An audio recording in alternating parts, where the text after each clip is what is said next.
네, 본격적인 1월 증시는 바로 오늘부터라고 할 수가 있겠습니다. 미리 시장에 대해서 전략을 고민해보는 순서인데요. 김종효 연구위원과 머니스터디 오현진 팀장과 함께합니다. 어서 오세요. 네, 안녕하세요. 네, 지난 첫 번째 거래일은 일단 기관들이 코스닥 쪽으로 매수세를 보여주면서 다음 카카오 등 급등했고요. 코스닥 흐름이 괜찮았습니다. 중소형주의 탄력 앞으로 계속 되리라 보시는지 시장 판단 어떻게 하십니까? 네, 일단 1월 증시는 완만한 반등 정도는 보여줄 수 있을 것이다라고 생각하시면 좋을 것 같습니다. 네. 지금 지수는 배당락이라든지 그리스 3차 투표 부결에 대한 우려감이 좀 반영된 지수다라고 생각을 하시면 좋을 것 같고, 국내 이벤트가 단기적으로 소강 국면에 진입되면서 외국인의 매도세가 조금씩 줄어들 것이다라고 판단하고 있습니다. 특히 해외 증시 대비해서 국내 증시의 저평가 매력은 아직까지는 있다라고 저는 생각을 하고 있고요. 무엇보다도 1월 22일에 예정되어 있는 ECB 회의에서 QE에 대한 긍정적인 언급이 나올 가능성이 높다라는 관점 생각해 봤을 때는 단기적인 유동성 효과도 기대해 볼 수 있겠다 해서 1월에 국내 증시가 큰 폭 상승을 하기는 어렵지만 하방이냐 상방이냐를 본다면 상방 쪽으로 조금 더 열어둬야 되지 않을까 판단을 하고 있고요.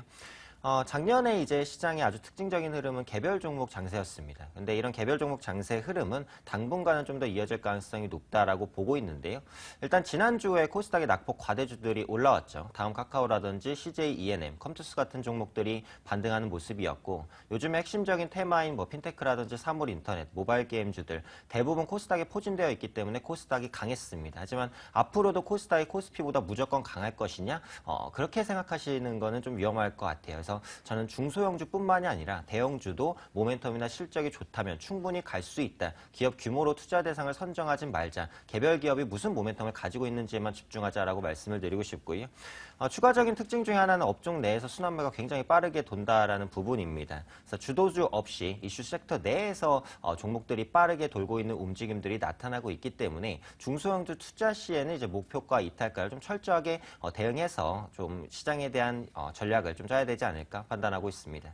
네, 역시나 앞서 김 의원님과 시각이 좀 동일한 부분이 있습니다. 트레이딩 전략을 고민해보자. 그리고 22 통화정책회의에서 어떤 신호가 나오는가를 주목하자 이야기 주셨는데요. 김 의원님, 일단 코스닥의 강세 흐름 어떤 식으로 보고 계신지 그 판단도 좀 해주시죠. 일단 코스닥 강세 흐름은 이어질 가능성이 있는데요. 중요한 건 이들 기업들의 실적이 발표되기 이전까지가 아닌가. 실적이 발표되면 다시 실망으로 되돌아설 가능성이 있다고 보고 있고요.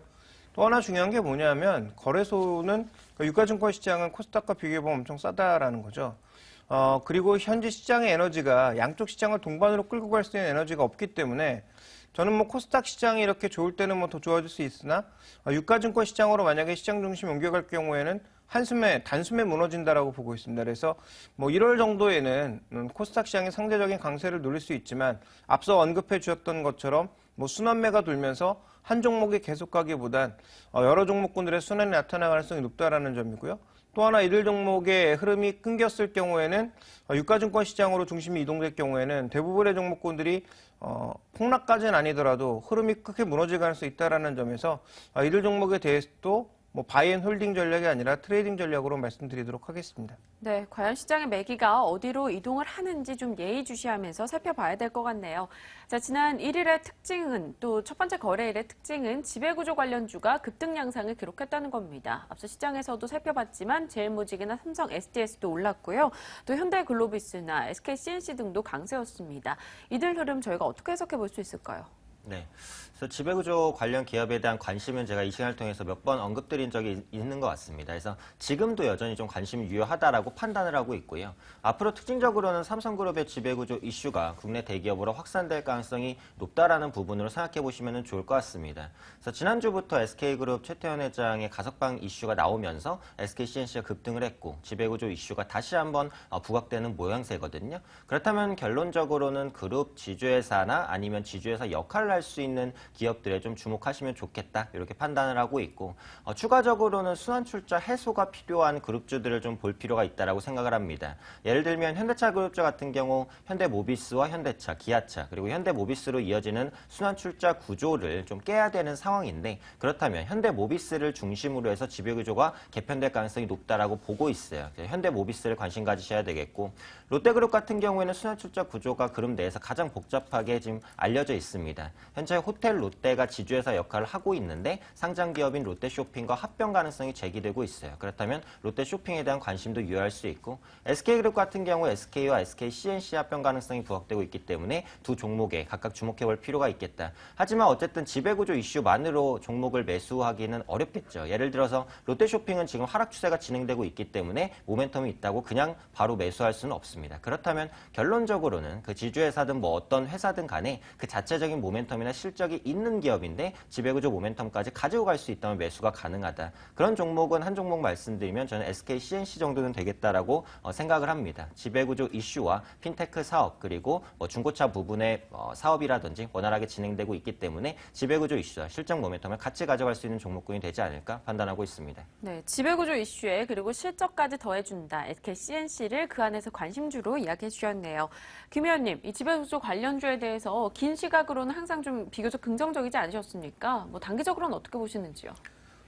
단기적으로는 관심이 없습니다. 왜냐하면 왜 관심이 없냐면 이게 뭐 오늘 빠질지 내일 빠질지 아무도 알 수 없다는 얘기죠. 그리고 최근에 뭐 시장 특징 보셔서 알겠지만 뭐 실적이 나쁘거나 악재가 나오게 되면 삼성전자도 5% 이상 빠질 수 있는 게 현재 증시의 체력입니다. 그렇게 본다면 뭐 단기적으로 어떻게 될 것인가에 대해서는 관심을 가지시는 게 제가 보기에는 좀 현실적으로 어렵지 않나라고 보고 있고요.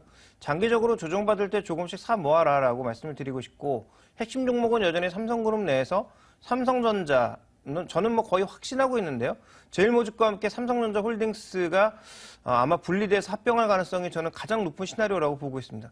그런 과정이라면 삼성전자를 반도체 실적 때문에 사는 게 아니라 지배구조 관련주로서 사는 거라면 저는 뭐 장기적으로는 찬성하고 싶고요.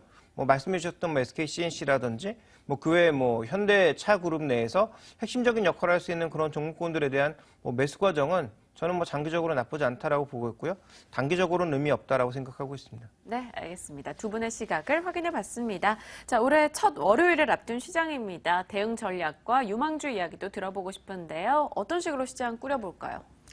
네, 일단은 뭐 이번 달에 있어서 가장 큰 이슈는 4분기 실적이다라고 생각을 하고 있습니다. 시장의 관심이 점점 4분기 실적으로 옮겨갈 가능성이 높다라고 판단을 하고 있고 4분기 실적이 좋을 만한 종목이나 업종 자체가 별로 없기 때문에 그런 소수의 종목군들로 시장의 수급이 쏠릴 수 있다는 부분 염두에 두시면 좋을 것 같고요. 특히 이번 주에 4분기 삼성전자의 4분기 잠정 실적 발표가 예정돼 있습니다. 현재 컨센서스가 4조 후반대에서 5조 원대까지 형성이 되어 있기 때문에 이 부분 만족시킨다면 관련 부품주의 투자 심리가 개선될 수 있다는 부분도 생각해 보시면 좋을 것 같고요. 또 무엇보다도 종목별로 외국인과 기관의 수급을 반드시 좀 확인을 하자라고 말씀을 드리고 싶습니다. 어쨌든 시장이 전체적으로 올라가기는 어려운 상황이다라는 관점에는 변함이 없기 때문에 올라갈 수 있는 종목들, 어쨌든 외국인이나 기관이 주도하는 그런 종목들만 수급을 따라서 좀 매매하시는 관점이 유리하지 않을까 판단을 하고 있고요. 그래서 말씀드렸던 부분에 부합하는 종목 한 종목 말씀드리면 컴투스 제시해 드리도록 하겠습니다. 안정적인 수익과 신규 출시 게임에 대한 기대감 가져갈 수 있을 것이다라고 판단하고 있는데 컴투스의 주요 게임이죠. 서머너즈 워의 견조한 매출 아직까지도 이어지고 있고 게임빌과 이제 함께 설립한 하이브라는 통합 플랫폼 방문객이 지속적으로 증가하고 있기 때문에 매출 확대에 대한 기대감도 역시 가져볼 수 있겠고요. 현재 PER이 16배 수준입니다. 모바일 게임 업종 내에서는 그래도 저평가 매력이 있다라는 부분도 긍정적이지 않을까 판단하고 있습니다. 네, 4분기 실적 호전주에 관심을 갖자. 또 그 안에서 오늘의 유망주로 꼽아주신 종목은 컴투스였습니다. 앞으로 안정적인 수익과 신작에 대한 기대감이 남아있다라는 판단으로 접근해 보도록 하죠. 자, 머니스터디 오현진 팀장과 전략 나눠봤습니다. 말씀 고맙습니다. 네, 감사합니다.